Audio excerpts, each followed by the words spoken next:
Well, what's going on, boxing fans? Julian Williams here at the distance. I'm back after a week's absence. I know unusual for a lot of my normal viewers to see me gone for about a week. It's been a very busy week, to say the most. It was a matchup I kind of forgot about. I'm gonna make prediction on, but one of the most stylish men on YouTube is back after a week of it. I'm acting like I've been gone for like a month or 2 years. You know, it's funny because I turn around and call myself the most stylish when I have the most odd style. But check out the shoes. Got the forces on. You know, about $80, $90 when they came out. But I keep them clean, kinda. I don't know. I kind of got drunk. I'll shut the fuck up now. But and back to profanity. I'm gonna try to cut back on profanity, even though I just said the word fuck. Oh shit, I said it. Never mind. Let's get into this matchup. Joseph Agbeko versus Abner Mares, finals of the bantamweight tournament, IBF bantamweight championship on the line. Matchup takes place April 23rd on Showtime, which is a week from today or tomorrow. See, this is why I come back. This is why I make videos frequently, so I don't turn around and do some stuff like this, and I don't like turning off my camera and turn it back on, because batteries are actually getting much higher these days. No, I'm fucking with you guys. Really not. I got a good deal. But anyway, matchup takes place next Saturday, April 23rd. It's going to be on Showtime. It's going to be the finals of this bantamweight tournament. A win for either one of them is going to propel them up, to the next level, pretty much. I think that both fighters, Agbeko and Mares, are on the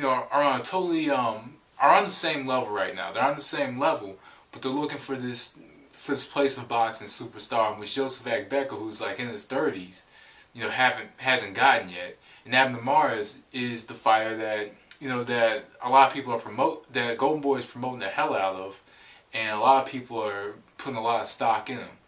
So the winner of this tournament is set up for a big matchup down the line. From what I hear, Anselmo Moreno might be signed with Golden Boy Promotions. And I think this could set up a match with Moreno.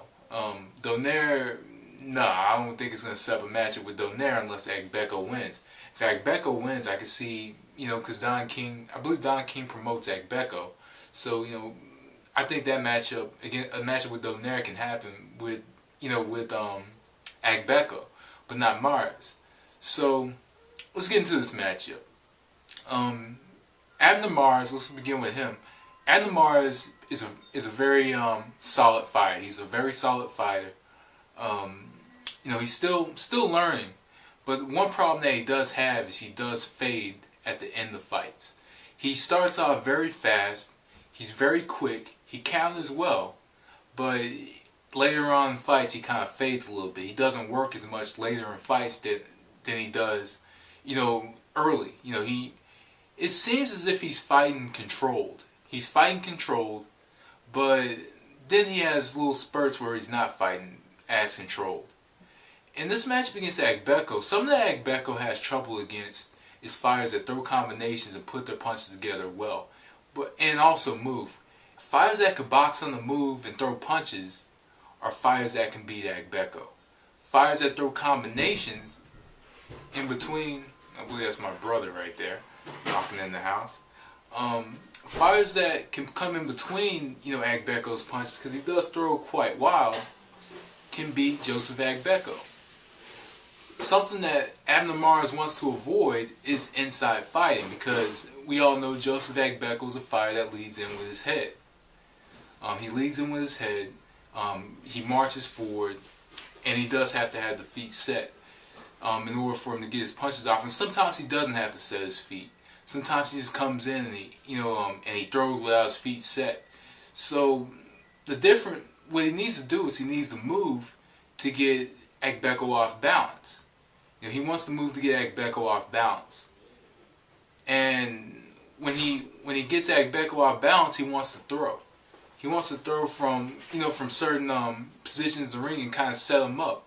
A punch that Abner Mares wants to set Agbeko up with is a left uppercut. Left uppercut, from the outside.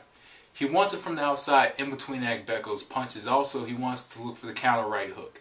The counter right hook is going to be there for him, and he wants to use Agbeko's aggression against him. Um, what's going to be a little bit of trouble for Mares is the fact that Agbeko's a fighter with good, upper body movement. He's elusive up top. He's elusive up top, and he moves his, and he's always coming forward. He always moves his legs. What's going to be a little bit of trouble for him is in the later rounds, if Mares doesn't fight at a controlled pace, and he throws too much, and he's trying to be too aggressive in this fight. That's going to be very hazardous for Abner Mares, because the constant upper body movement and him possibly getting countered, it's going to be a little bit of trouble, and for a fighter like Mares, because sometimes he counters, sometimes he boxes, and and his movement later on in fights is just not as good. He's going to be standing. He usually just stands there. So that's something to take note of. But I've seen a fight with Joseph Agbeko where he's had trouble against a fighter that's moved and stuck his jab out there and tried to keep him at the end of the jab. I've seen him have trouble against the fighter like that. Joseph Agbeko in this matchup is, as I just mentioned, Joseph Agbeko walks forward, has a lot of upper body movement, walks forward, throws a very unorthodox right and left cross, throws a very unorthodox right and left hook, also throws a decent jab, but the jab doesn't necessarily set up anything. He just kind of just throws his jab just to throw his jab. But he's so educated with his power punches that he doesn't, from time to time, he doesn't really have to throw a jab. This matchup, he does really need jab establishment. Jab establishment gets him inside. Jab establishment keeps Mares within his range, and jab establishment is pretty much could win him the later rounds of this fight. Jab establishment can also set up some bigger shots for Agbeko in the later rounds. So jab establishment is going to be important for Agbeko. Also looking for inside shots to the body. Inside shots to the body will slow down Mares. Mares, as I just mentioned, he slows down later on in fights. He doesn't fight as swift as he does in the early goings of fights. Also look for, maybe in the mid to late rounds, look for countering opportunities. Tighten up the punches a little bit. And I think he can very well take this matchup, but this entire matchup he has to be coming forward. He has to cut off the ring and not chase Mares. And also, like I said, he's going to have to find a way to establish the jab. And set up his shots. But he's going to have to set up his shots, hit and then not be hit. He's going to have to make Mares retreat a lot in this matchup. He's going to have to. This is just his only way of winning, if he makes Abner Mares retreat. So who I think is going to win this matchup?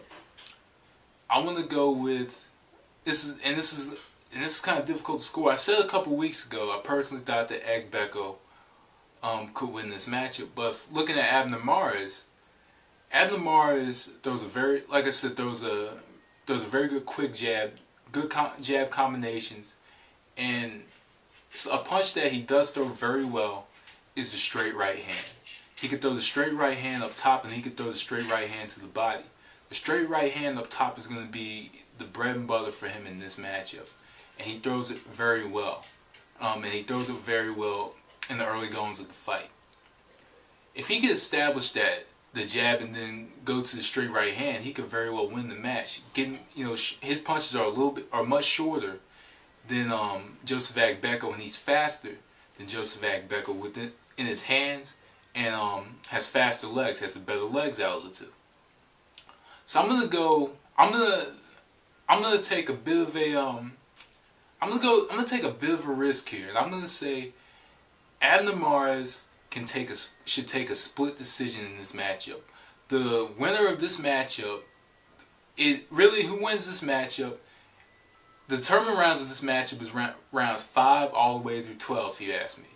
Those are the determining rounds in this matchup. And even though Abner Mares fades, I personally think that Abner Mars will come out with the victory in this matchup, just because he's faster. I think his timing is a little bit better, and he moves. He moves very well, clockwise, counterclockwise. He moves quite well. So Abner Mars, I think, will win this matchup just based on really it's based on athleticism that translate into boxing ability for me. So I'm gonna go with Abner Mars in this one. So anyway, guys, that was the distance. Thanks for watching. Peace.